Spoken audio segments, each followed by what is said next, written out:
আসসালামু আলাইকুম রহমতুল্লাহি ওয়া বারাকাতুহু। সম্মানিত স্যার ম্যাডাম, যারা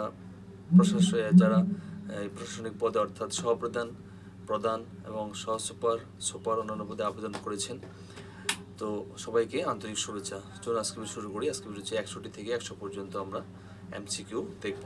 প্রশাসনিক আইন এবং কঠিন কনসেপ্ট ভিত্তিক এমসিকিউ, এইটা খুবই গুরুত্বপূর্ণ এই এমসিকিউগুলি। তো ন্যাচারাল জাস্টিসের একটি মূল নীতি হলো পক্ষপাতহীন শুনানি। ৬২ আউডি অল্টারাম পার্টাম অর্থ হচ্ছে অপর পক্ষকেও শুনতে হবে। ৬৩ প্রশাসনিক সিদ্ধান্ত লিখিত হওয়া জরুরি, কারণ হচ্ছে জবাবদিহিতা নিশ্চিত হয়। প্রশাসনিক যে সিদ্ধান্ত লিখিত হওয়ার কারণ হচ্ছে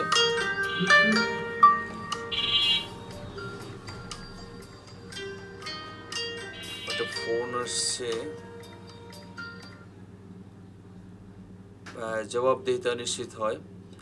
তারপর হচ্ছে স্বার্থের দ্বন্দ্ব হলে সদস্যের উচিত হবে সভা ত্যাগ করা। শৃঙ্খলামূলক ব্যবস্থায় প্রথম ধাপ হচ্ছে কারণ দর্শানো নোটিশ। ৬৬ তদন্ত কমিটির গঠনের উদ্দেশ্য হচ্ছে নিরপেক্ষ সত্য উদ্ঘাটন।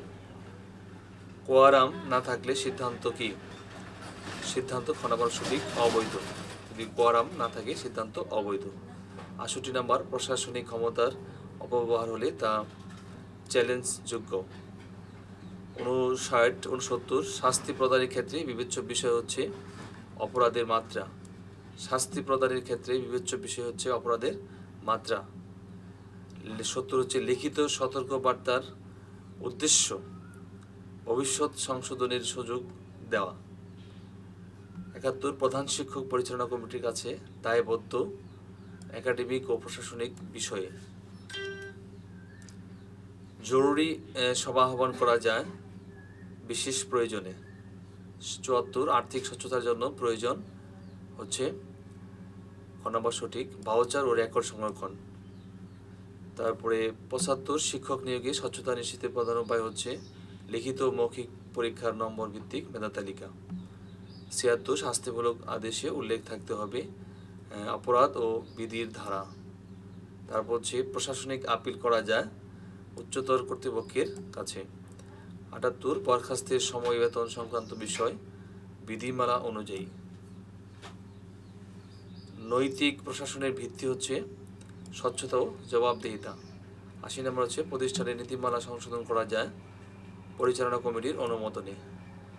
৮১ প্রশাসনিক সিদ্ধান্তের বিরুদ্ধে রিট করা যায়, এটা খ নম্বর সঠিক, আদালতে।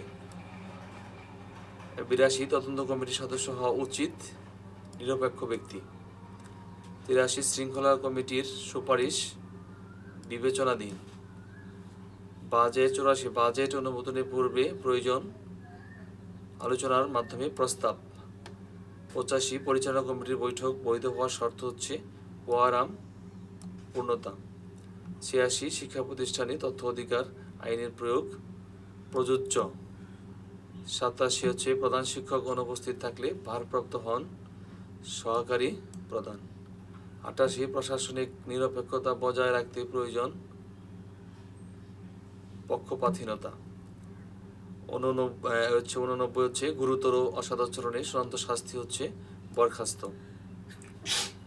প্রশাসনিক ন্যায় বিচারের লক্ষ্য সুষ্ঠু ন্যায্য সিদ্ধান্ত। ৯১ প্রশাসনিক আদেশ জারি করার পূর্ব শর্ত হল প্রাসঙ্গিক নথি যাচাই। ৯২ একই অভিযোগে দ্বিতীয়বার শাস্তি প্রদান নীতিগতভাবে অবৈধ। ৯৩ শৃঙ্খলামূলক ব্যবস্থায় আত্মপক্ষ সমর্থনের সুযোগ না দিলে তা প্রাকৃতিক ন্যায় বিচারের লঙ্ঘন। ৯৪ পরিচালনা কমিটির সদস্য ব্যক্তিগত স্বার্থ জড়িত থাকলে আলোচনায় অংশ নিতে পারবেন না। ৯৫ প্রতিষ্ঠানে গুরুত্বপূর্ণ সিদ্ধান্ত প্রেজুলেশন আকারে লিপিবদ্ধ করা, এটা হচ্ছে সবার কার্যবিরতি। ৯৬ হচ্ছে শিক্ষা প্রতিষ্ঠানের আর্থিক স্বচ্ছতার প্রধান উপাদান হচ্ছে নিরীক্ষা।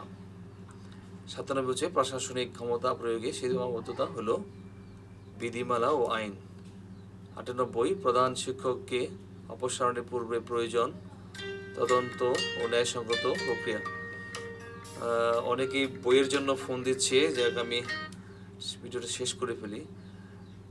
পরিচালনা কমিটির সবার সিদ্ধান্ত বাতিল হতে পারে যদি বিধিমালা লঙ্ঘন হয়। প্রশাসনিক জবাবদিহিতার মূল লক্ষ্য হচ্ছে স্বচ্ছ ও ন্যায্য পরিচালনা নিশ্চিত করা।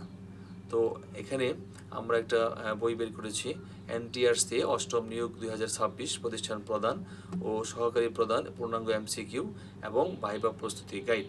তো এখানে এই বইতে আমরা প্রত্যেকটা বিষয়ের উপরে 8টা বিষয়ের উপরে আমরা কি করেছি, প্রত্যেকটা বিষয়ে 200 করে MCQ আমরা এখানে দিয়েছি এবং 100 প্রশ্নের উত্তর ভাইভার জন্য আমরা প্রস্তুত করে দিয়েছি।